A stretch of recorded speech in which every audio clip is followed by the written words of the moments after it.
Welcome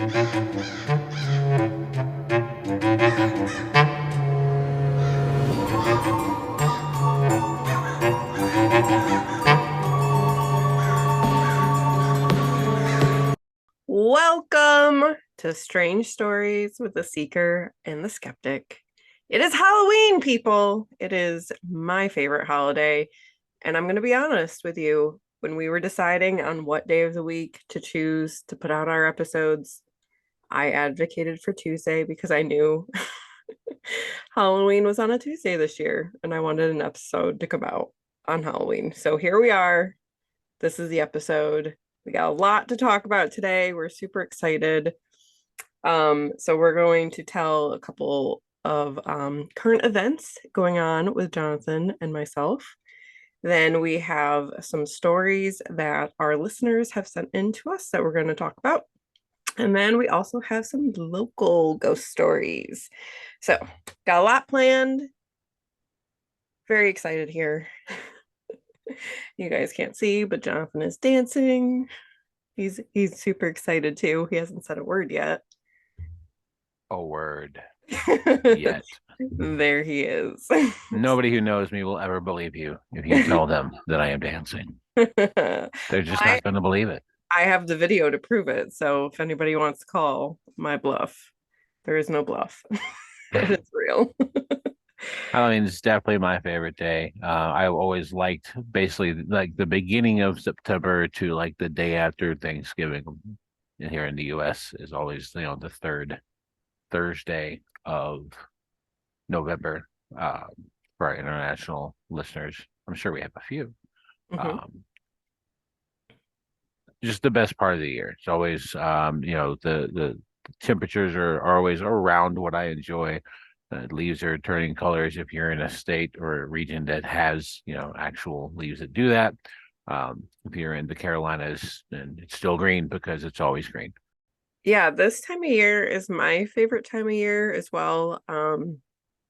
For a lot of different reasons. I just love the energy of fall. I love the fall foliage and all the colors. I like that the temperature is getting a little cooler. And I do feel like, energetically speaking, it has just a different feeling than other times of year. And perhaps that's because the veil is thinner. That's what people talk about.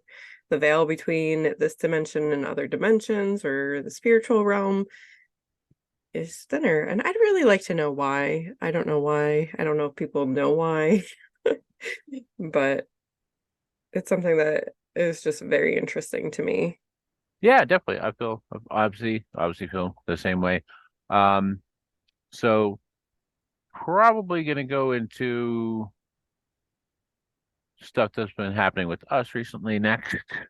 So we're recording this on Saturday, October the 28th, 2023. Gonna release it on October 31st because that's what Halloween is.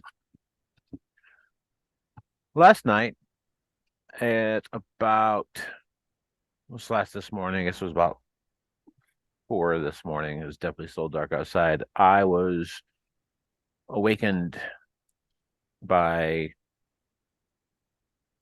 what I first told myself was a remnant of a dream that just was still in my head because I was definitely in our bed and you were asleep. Brittany was asleep,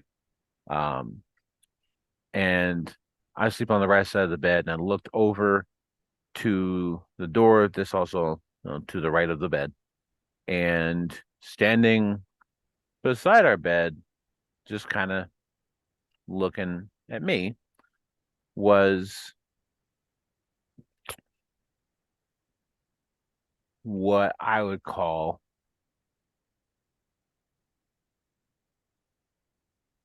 what came into my head was just the words dark man. And you call it a shadow person, call it whatever you want. I would guess around 6 feet tall, slender, and just like an absence of light. Like there was not really a form, really, like not like super like defined. You couldn't see like any kind of defining anything.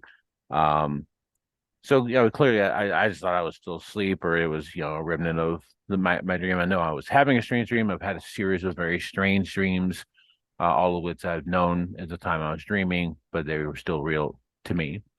And it's been going on since we started watching Hellier and Twin Peaks, and doing the podcast stuff. And I've started back into reading esoterica. I've been doing a lot of reading of of these types of things, and listening to a whole lot of podcasts. Some of my favorites recently have been Pennyroyal, obviously, because we've mentioned Pennyroyal before, but also Conspiranormal and Vase. Vase has been super interesting to me. We both listened to some episodes, but I'm actually going from episode one all the way to current. Um, and why I bring up podcasts, other than the fact that it's interesting, and we are a podcast, and we, suggest other people listen to other interesting things in this realm, is that Base has their episode 21, which they have titled Song of the Dark Man, which I had not seen that title until I clicked on it this afternoon on my afternoon walk. Um, I just now realized it was titled Song of the Dark Man, by the way. That did not really Mm. dawn on me till just now. It's an interview they did with Dara Mason. I'm probably pronouncing his first name wrong, and I apologize if I am. He is the host of the podcast Spirit Box, which I'm nowhere near current with, but I've listened to a few episodes and really enjoyed the few that I've listened to. And they mentioned a few episodes that I need to listen to, because apparently he is very involved in this idea of what these folks are calling the Dark Man, which for these guys seems to have connections to a powerful occult force of some kind. Mr. Mason makes some goes through some conclusions that I'm personally not comfortable with, because I don't have the same kind of background as him. So that's where my brand of skepticism is. I want more information, and so that kind of triggers my brand of skepticism of I believe that these folks have had the experiences that they say they have. I'm not sure about their conclusions, but I'm not discounting them either. But the end product with him, and maybe with the base gentleman as well. I would something definitely I'd be super curious to talk to Mr. High and Mr. Bucky about, is where they actually land on conclusions for this stuff. But the idea of being a powerful energy force that kind of appears to you if you're going on a path that you're supposed to be going on. There's some idea of maybe a loose version of fate, or having a path you're supposed to take, and the more you're on the path, the more likely you are to experience those things. I know that with my family, really both sides of my family have long histories of seeing things like shadow people, seeing energy entities in the corners of their eyes that are dark looking to us. And for context, there's no like philosophical skew on this for me. I don't mean dark as in like negative or bad, and I don't think those guys do either. This podcast is not it. The base guys are not saying anything's negative or bad or evil or anything. Just the actual physical visible spectrum on this stuff is darker, as opposed to being a shining light of some kind.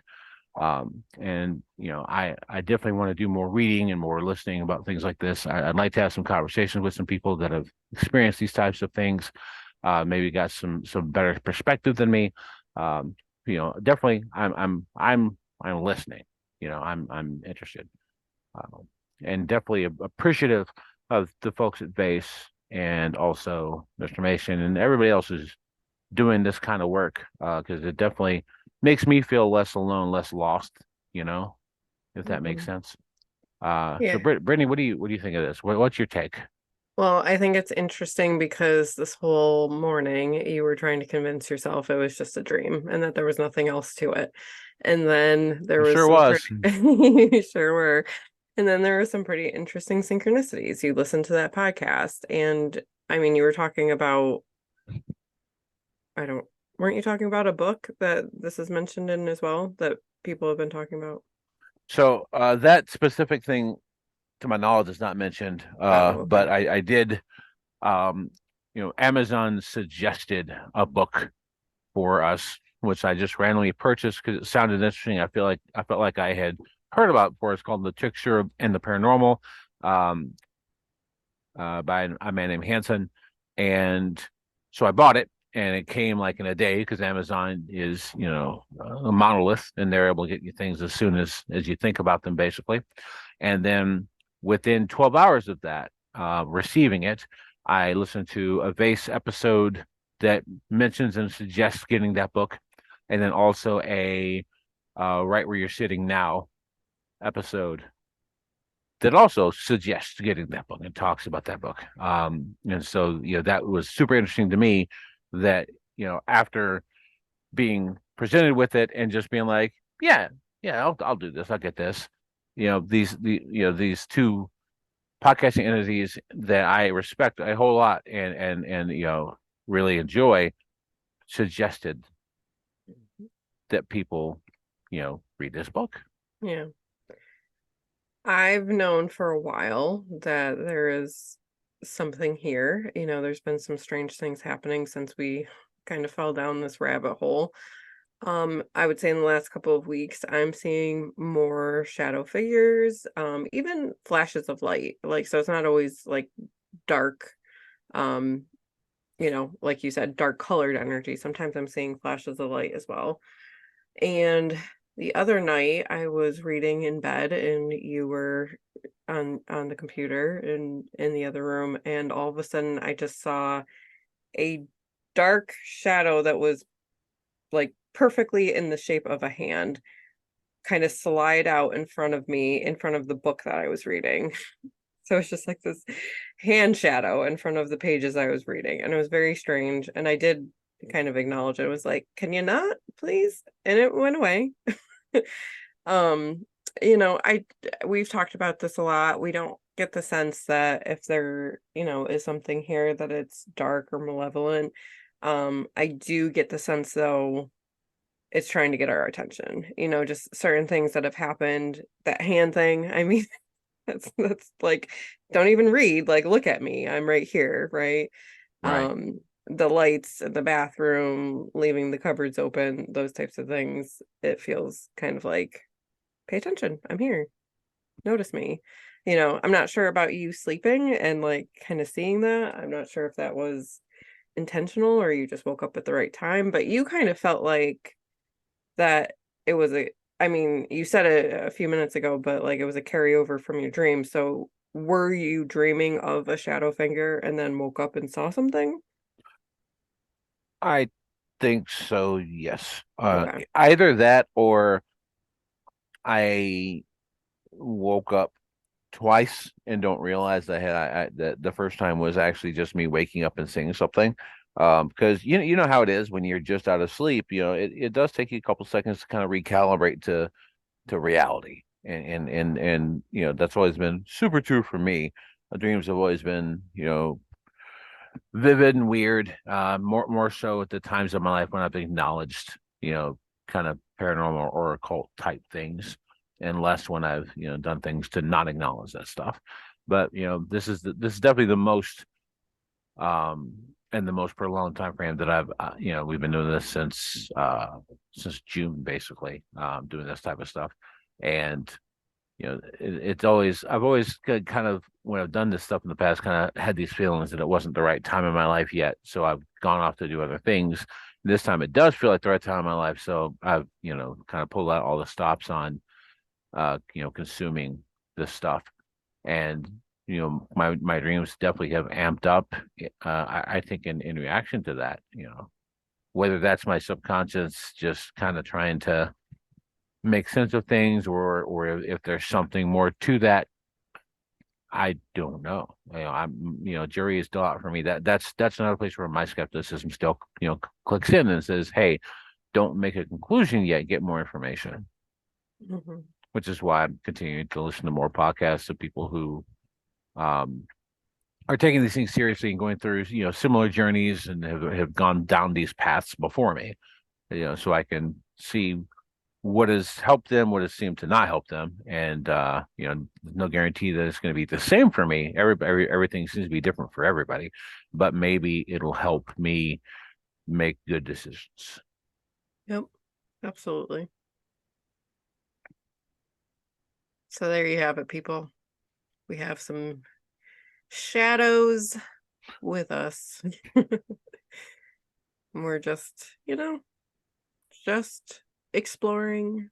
But for what it's worth, in my late teens, to early 20s, or really my mid teens until my mid 20s, honestly, um, I had a lot of weird experiences, and I was surrounded by a lot of negative people throughout those parts of my life, and I think that's why I had a lot of negative occult style Yeah. experiences, because I think that the things that you present yourself around are the things that you're going to see. So, when we go into this stuff and we set that, call it setting an intention, call it whatever you want.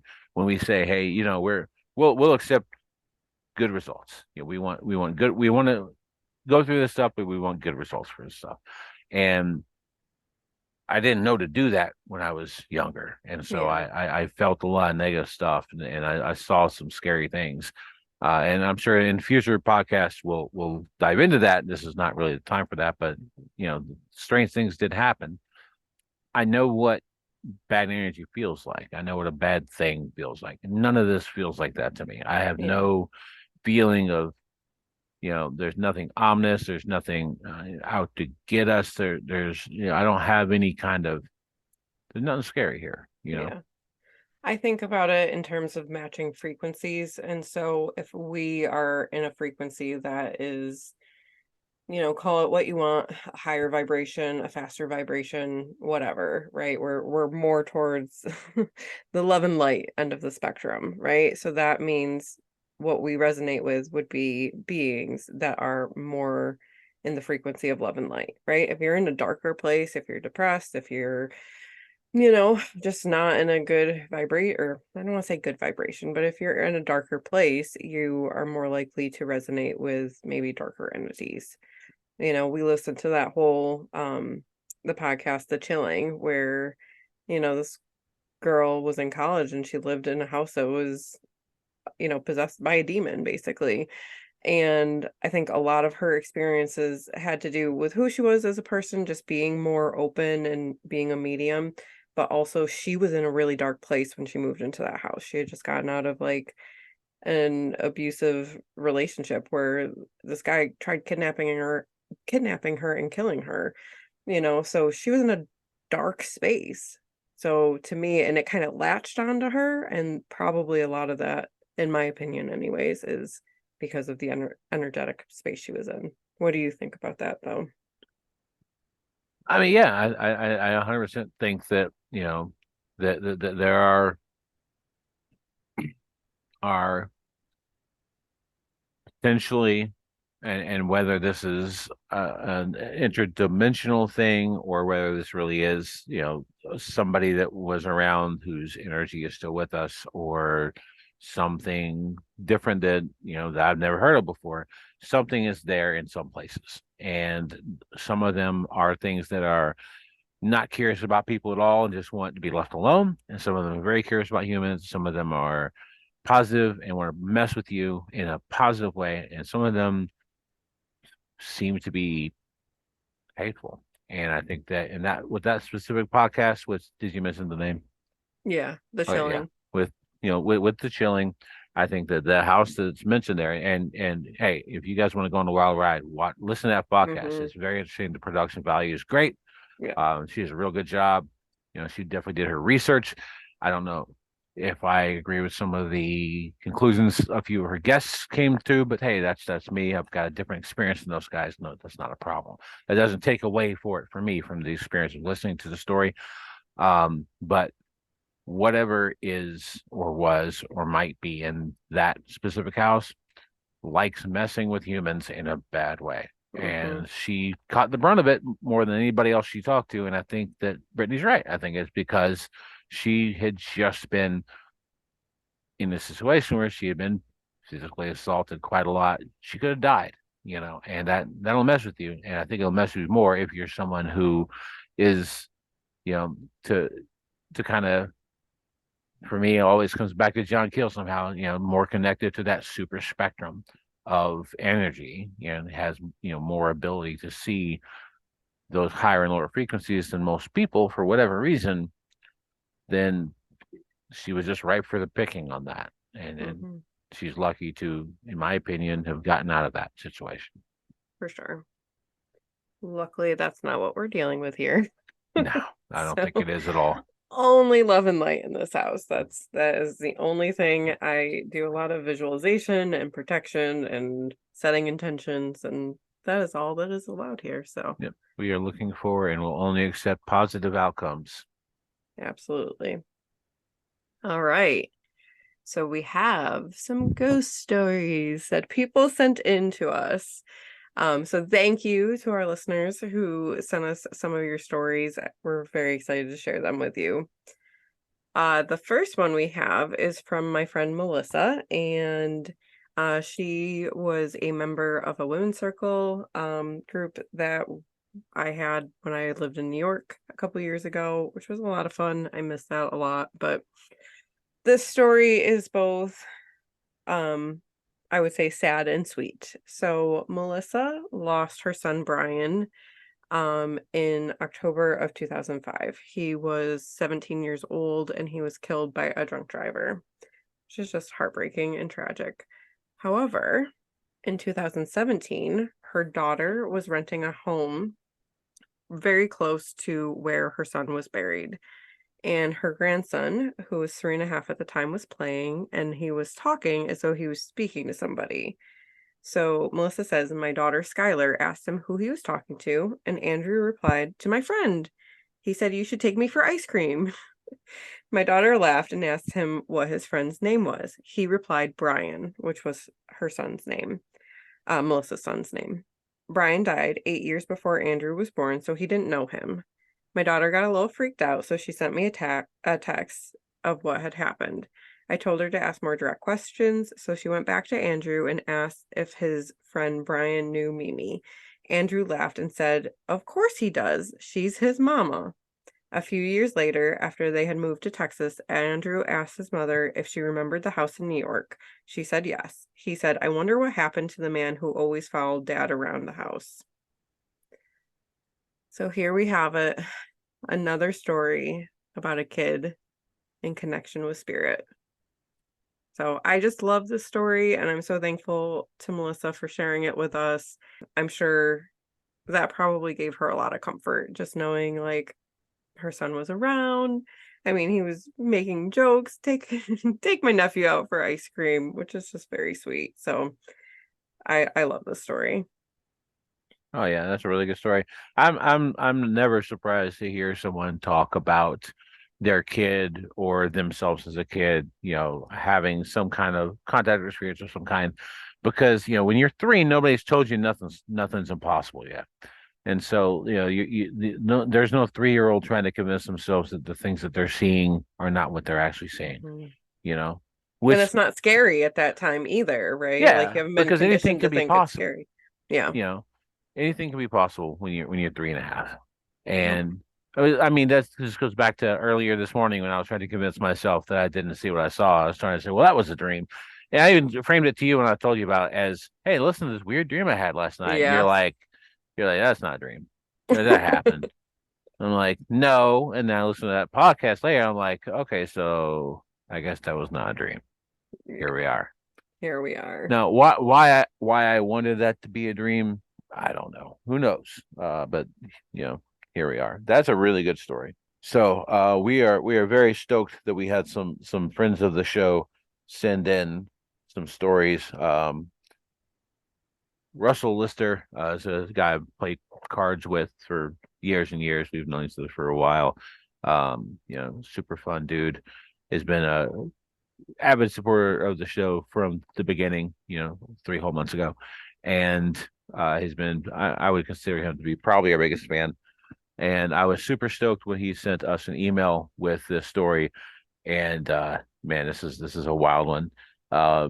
So let me change screens. You can cut out that part. He said it was okay to say his name. Yeah, he said it was cool. Okay. He's no worries. Um, so I'm just gonna read it like him. So first off, I'd like to say I consider myself a cautious skeptic. I don't believe in anything really, like spirits, gods, or cryptids, but I do keep a wicker broom by the front door just in case haints are real. In the summer of either 2000 or 2001, my family would spend a lot of time at my stepuncle's house out in Pulaski County. As far as I know, Tiny, that's my stepuncle, was the first owner of that house. It was a nice, newer suburb. At the time, I was about 10 years old. My cousins were probably 12 or 13.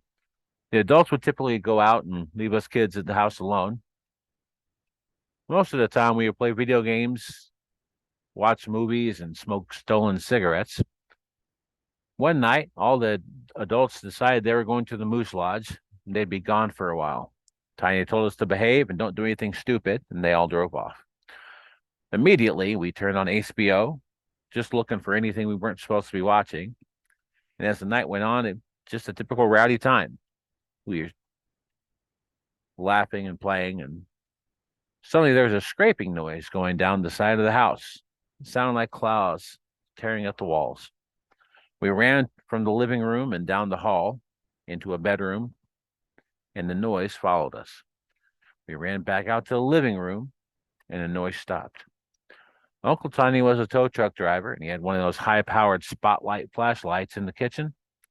My braver, older cousin got it and looked out the windows and didn't see anything. We finally got the courage to all go outside and check the house, and nothing was wrong with it. Chalking up to a bear making a ruckus, we went back in, settled down, and started a movie. Probably a movie we shouldn't have been watching at the age we were.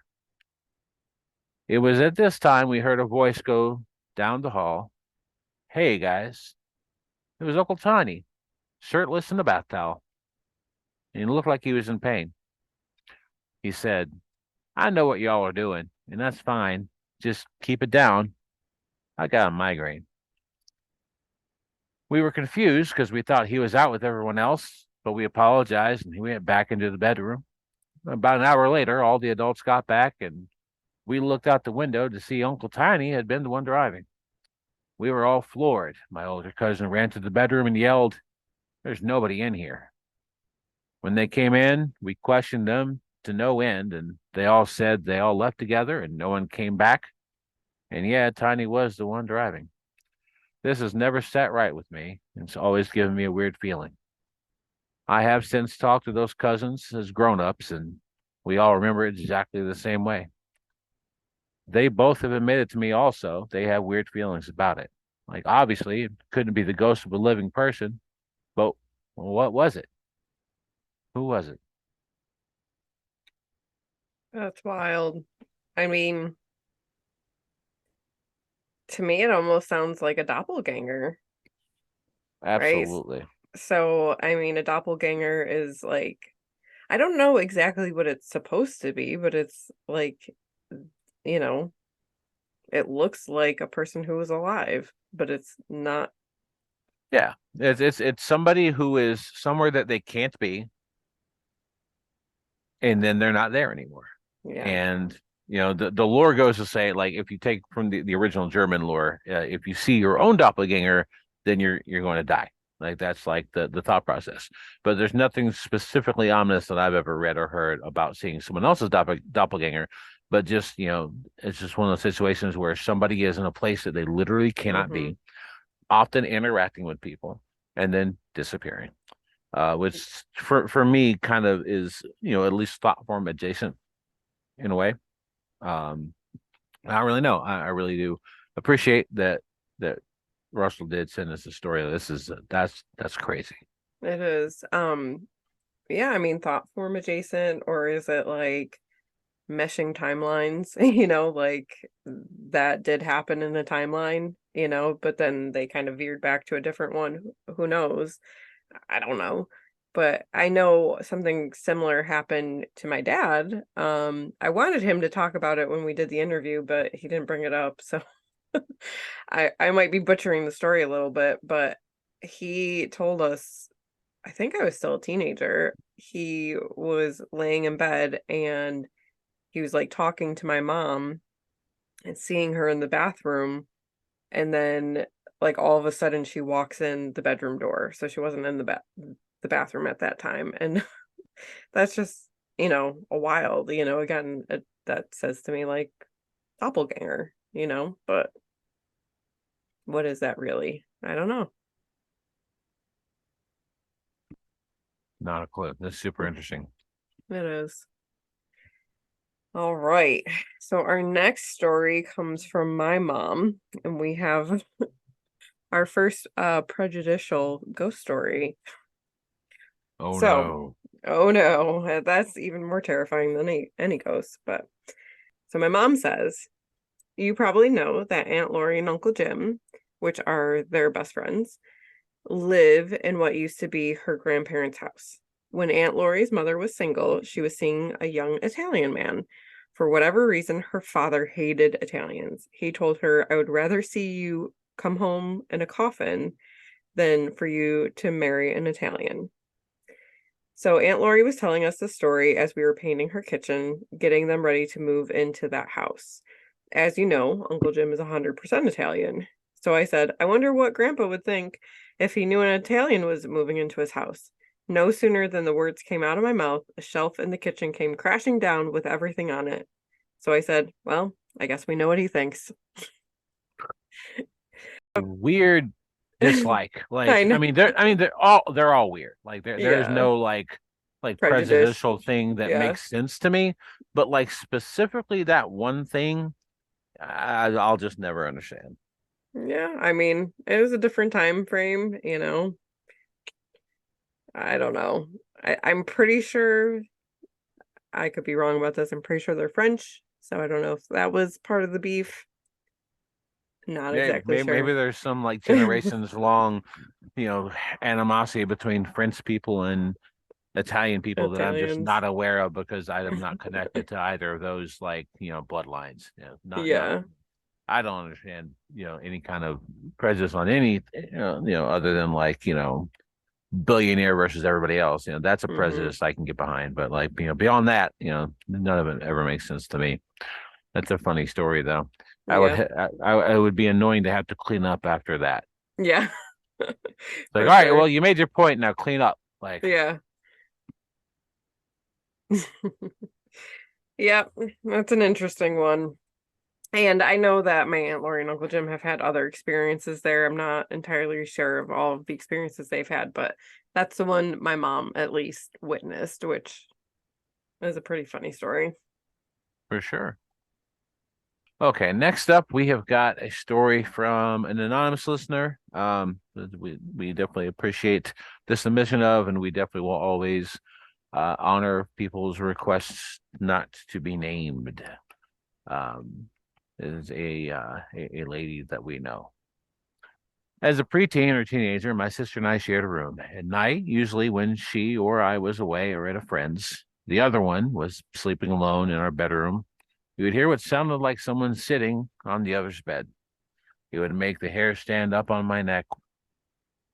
I always just told myself it was the mattress settling, although it happened once in my early 20s with my boyfriend at the time there, and he froze in bed and asked, what was that? No one was there when we turned on the light. Anyway, eventually, besides just the bed popping, our radios, we had alarm clock radios, would make crackling sounds that steadily got louder and louder until suddenly going silent. I always blamed that on electrical issues, but it creeped me out. And one night, it happened and the radio was unplugged. We would Ooh. also hear footsteps in the hallway on some nights. Luckily, this has not happened at my parents' house in recent years, but seriously creeped us out as teenagers. I found it weird. We experienced these strange sounds and events because my parents' house was not old. It was built in 1997. However, I wonder if it was a ghost who might have been attached to an old item in our home since my mom collected old furniture. When my sister moved away to college, she took her antique dresser and she experienced weird events in her apartment, such as the radio coming on and things moving all throughout her room. Sounds like it's time to get rid of that dresser. There's a lot of similarities. This listener and I have talked recently between the things we experience. My parents' house was built, her parents' house was built. We both have sisters, we both shared a room, and weird things happened. What is going on? Well, I'm, sitting here and I've got a little box here Hmm. that I'm showing the camera like somebody can see something that's full of pens and it's on Yeah, my desk. yeah. And next thing I know, it was on the floor. It just kind of went on the floor. Another thing here is a little old pocket knife that my camera doesn't want to focus on. Well, not that we actually use those videos, but an old pocket knife that I believe came from my father's belongings after he passed a couple of years back. Interesting. Do you think your dad's sending you a message right now? Probably not, but hey, who knows? I try not to draw any real conclusions. I'm Did not you ruling see it it out. fall? Oh yeah, I just watched it fall. It just happened.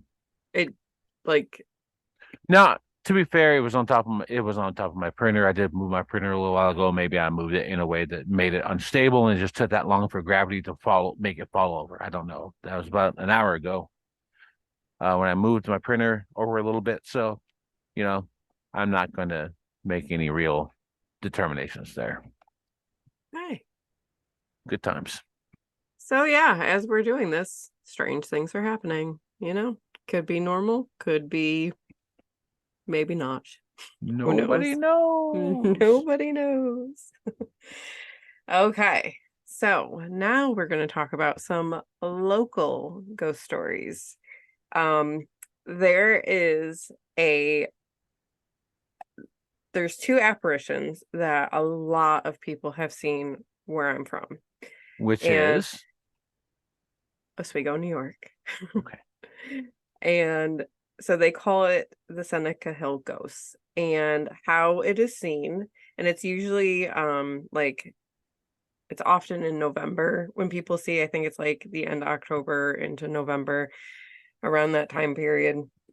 And what they see is a young woman, maybe in her 30s, and a little girl who's like between like 6 and 8. They're in their nightgowns and they're running down the road terrified. So this has been seen and reported by a lot of people. I have not seen this, but I have heard lots of stories of people who have seen this in the same area at night. So what's interesting is I've heard different reasons why these ghosts exist. So what I was told throughout my entire childhood was their house was on fire, and so they were running away from the fire trying to get help. That was the story I always knew. And then I believe I was probably like in my early 20s, it was after college. Um, there was an event in October called Tales of the Haunted Harbor, and our local historian would go down to the harbor and she would just tell local ghost stories. And so she was telling the story of the Seneca Hill ghosts, and what she had said that night was that had something to do with they were in a religious cult and that they had committed suicide, which was the first time I had heard that version of the story. I couldn't remember all the details, so preparing for this, I did a little research, and um, what was reported is that the woman had reportedly jumped from a barn window. She threw herself to death on October 22nd, 1844, because the Armageddon prediction did not come true. So this is from a local website called the Oswegonian. So I'm like, what was the 1844 Armageddon prediction? And what I found was something called the Great Disappointment. So essentially, a Baptist preacher, his name was William Miller. He led the Millerites. He predicted that the coming of Christ was going to happen in 1844, and he set like a cutoff date, like it had to happen between October 22nd, 1844. So on Wikipedia, it says, when Jesus did not appear by October 22nd, 1844, Miller and his followers were disappointed. Well, I would Hence, be disappointed too. hence the great disappointment. So the story that I heard at Tales of the Haunted Harbor and what the Oswegonian is reporting is that the woman was a Millerite and that she had killed herself. Um, and I guess her child too, because the apocalypse didn't happen. Um, I do remember Rosemary Nesbitt saying like there was a group of them who had all killed themselves. So it wouldn't have just been this woman and her child. However, as I'm like, again, thinking about the story, thinking about the origins, I'm like, does this make any sense? Because what's seen is this woman and a child are like running away from something in terror. So, like, that doesn't seem fitting. I mean, it seems a little bit more fitting for like a house fire, but regardless, it just didn't make a lot of sense to me. So, as I'm again doing research, a new story emerges that I had never heard before. Um, that is very dark but interesting. So this is actually reported in the New York Times from June 25th, 1898. And basically what it says is that on Seneca Hill, a young woman and her 6-year-old daughter may be the ghost of a man named William Cooper's family. So legend has it that Cooper came home drunk in the spring of 1898. He shot at his wife during an argument but missed. And so she grabbed her daughter. They ran to a nearby home. And that Cooper tracked them down, shot the neighbor, but he did not kill his wife, and then he committed suicide. So that is a very interesting story. I'd never heard that before. Seems like kind of the right time period. It happened in the right location. Makes a little bit more sense somewhat of why like you would see the older woman and the young girl running away in terror. But what's interesting is they didn't die. So it just leaves more questions to me of Yeah. like, why are these apparitions appearing? And if that is the genuine story, like I said, that one makes the most sense to me. Is it just like that was such a traumatic event that that energy got stuck there and it's just being replayed? I don't know, but it's interesting. Um, a lot of people, like I said, have seen this mother-daughter duo. Sometimes, most of the time, they see her on Seneca Hill or at the bottom of Seneca Hill. Um, but they've also reported seeing her like across the river. So like right there at Seneca Hill, the Oswego River's right there. And so on the other side, people have seen them as well. So that's interesting Mm-hmm. that they're not always appearing in the same spot. Um, but yeah, I don't know. There's, like I said, there's a New York Times article talking about this murder suicide that happened. Um, and it's interesting because like I said, I've heard the fire story, I heard the Miller Wright story. I've never heard anyone talk about this Cooper guy. So if any of my Oswego peeps are listening and you have heard this story, comment, reach out to us because I'm really interested if other people have heard this version of the Seneca Hill ghost story as well. Yeah, super interested for sure. Yeah, I just want to note that if your religion is named after a person, you are in a cult. And definitely that is a cult. It's part of that's like cult 101. Is your religion named after a person? Is that person alive? If the answers are yes, you are in a cult. You are in a cult. That I was just want to understand like why so many people have predicted, the apocalypse happening. Like why is that the thing we're latching on to, Mr. Miller? there. There's about 8 hours of talking that I could do about this, We don't and I have that don't think kind we of have that time. kind of time. But it comes from, in a nutshell, a medievalist mindset. And there's a lot that can be said about that. People have devoted entire lifetimes to talking about these types of things.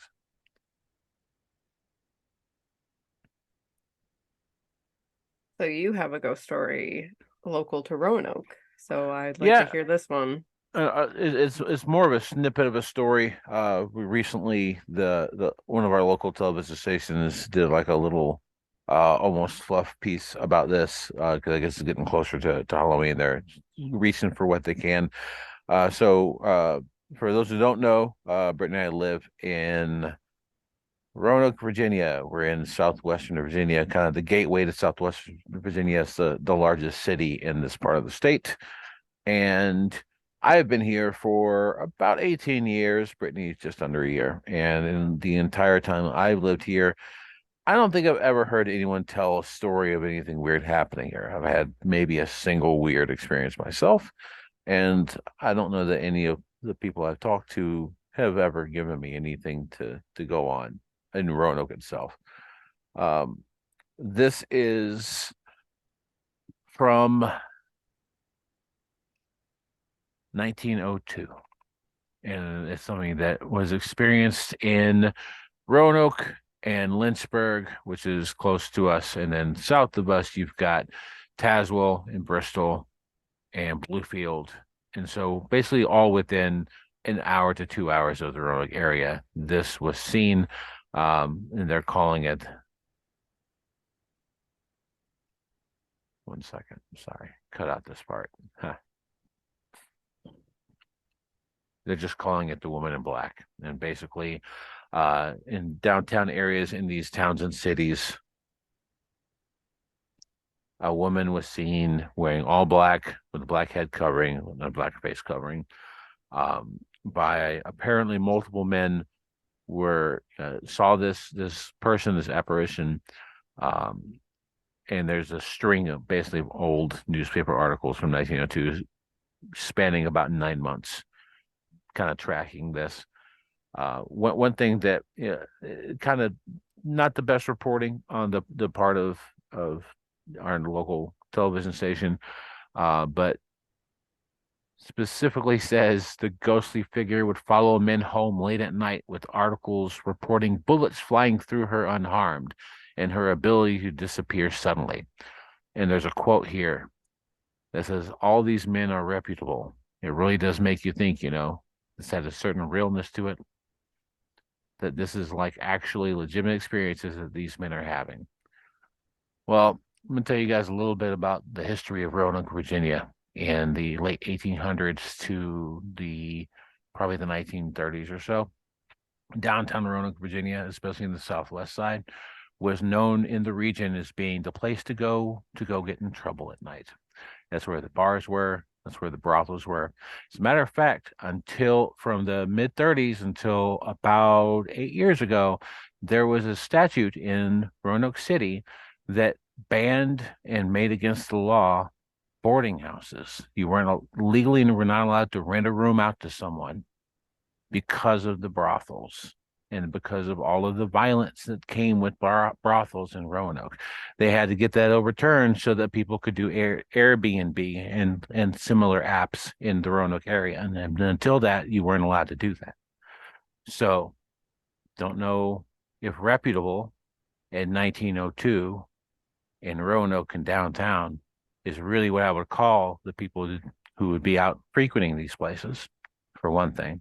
And for another, are we really not going to remark on the bullets flying through Yeah. her? They tried to shoot her. Yeah. She I could just be some know. lady, like just happened to Yeah. be going through town and just getting shot by these dudes going That's to your these first brothels. response. Yeah. We're gonna So shoot this lady. come on, Channel 7. I think you can do a little better on the respectable journalism angle. But still, interesting that multiple people in multiple places had these reports, especially in a part of the state, because a lot of Virginia has, there's a history of Virginia of ghost stories, a lot of ghost stories, a lot of lights in the sky, a lot of missing people who never come back or come back and can't explain where they were, except for the Roanoke area, which has always seemed a little strange to me. So if Hmm. you happen to be listening to this and you're in the Roanoke area and you have had some experiences, please reach out. We'd love to talk to you. I specifically would love to talk to you. That it just does not seem to be here. And as someone who grew up in North Carolina, a little bit of a tangent, but whatever. Um, Experiencing strange things my entire time growing up in North Carolina, and everyone I know in North Carolina has got stories. It really just seems like it's a dead zone here, and I'd be curious to know why.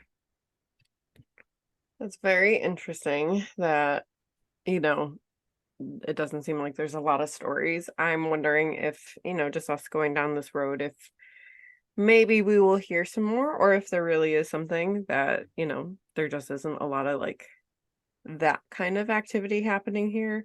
Um, I did an event last weekend that was a holistic fair, and so I was talking to one of the other vendors there, and she was a transplant like me, so not native to this area, and she had remarked that Roanoke was drawing in spiritual seekers, which I think is interesting.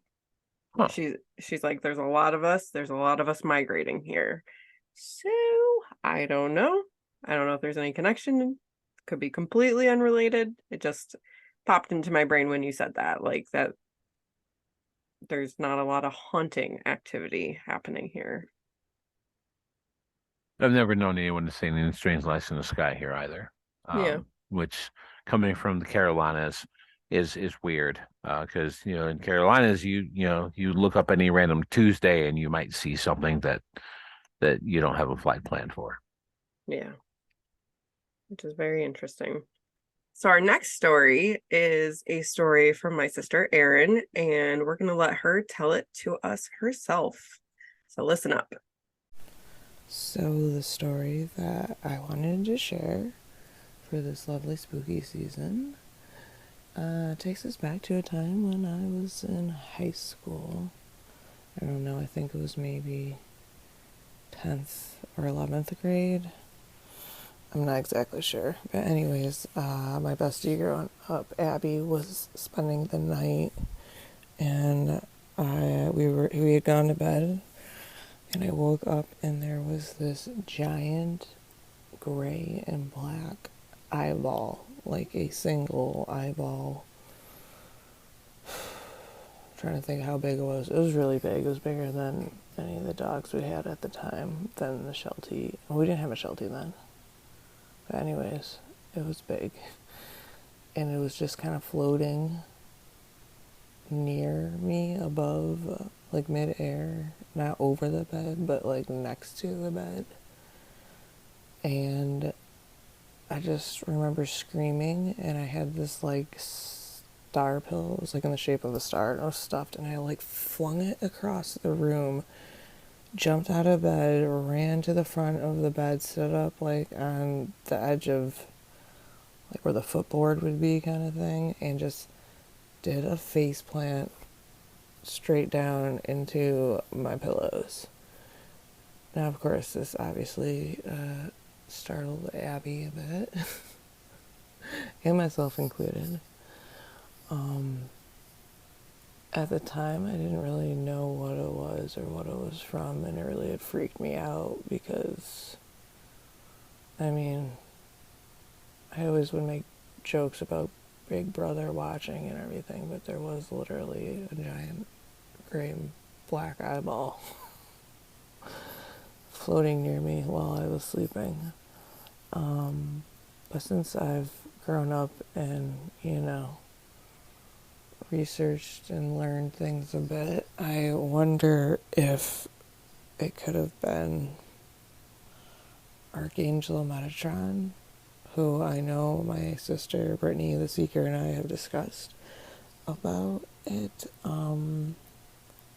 about Metatron showing up as an eyeball, and I know that kind of freaked her out in the past, and I understand why.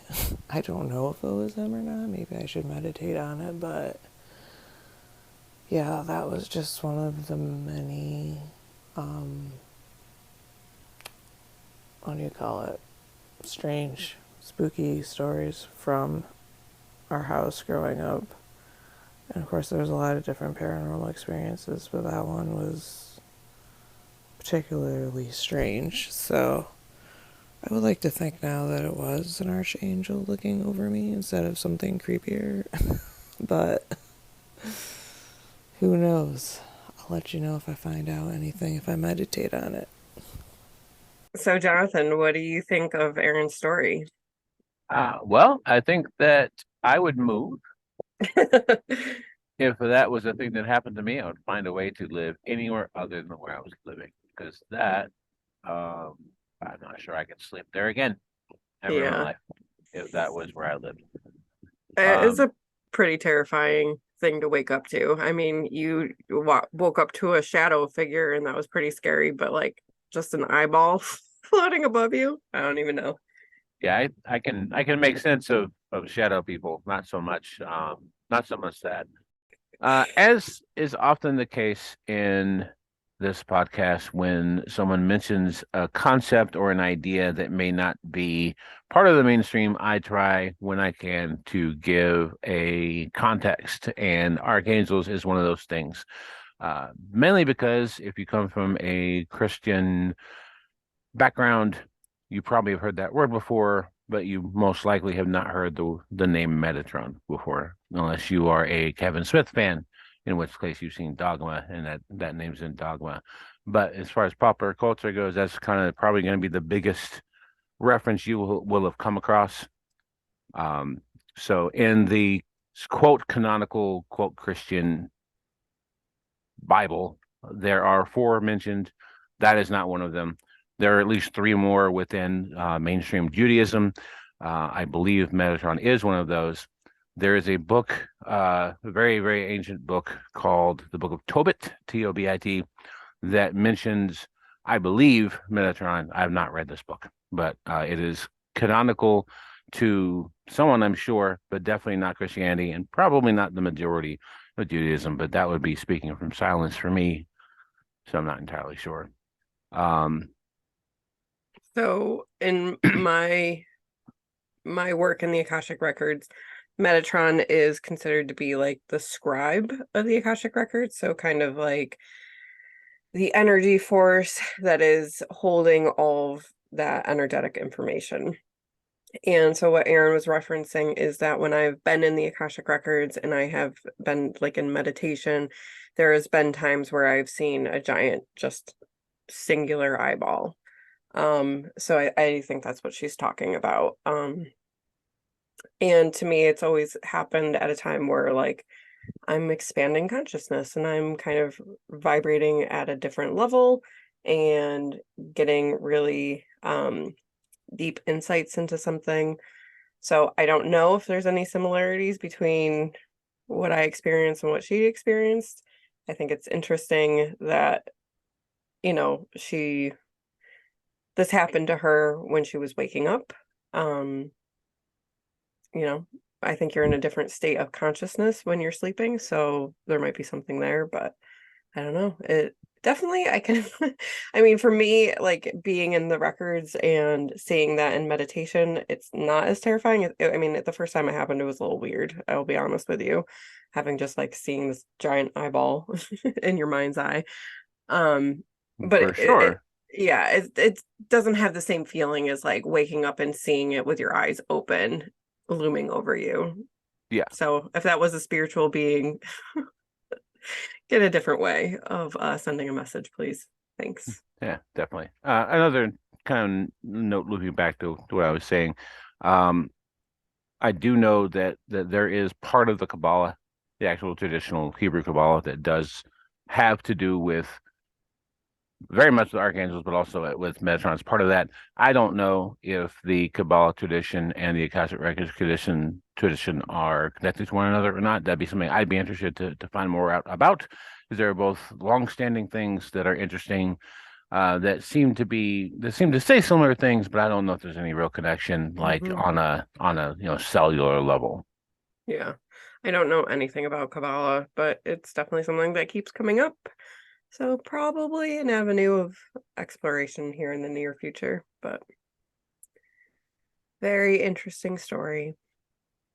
Well, everybody, thanks for listening again. As always, if you have any experiences, stories, thoughts, theories, anything you'd like to talk about that's just not on the beaten path, we'd be more than happy to set up an interview through, we do go through Zoom. Our contact information is going to be on your screen, but you can email us at, Seekerandskeptic@gmail.com. or you can find us on Facebook and Blue Sky and Twitter and Instagram. Instagram. Yep. Instagram. Yep. Just search our name and you will find us. Yeah. Happy Halloween, everyone. I hope you guys have a wonderful and spooky day. And thanks for being with us. See you guys. Bye.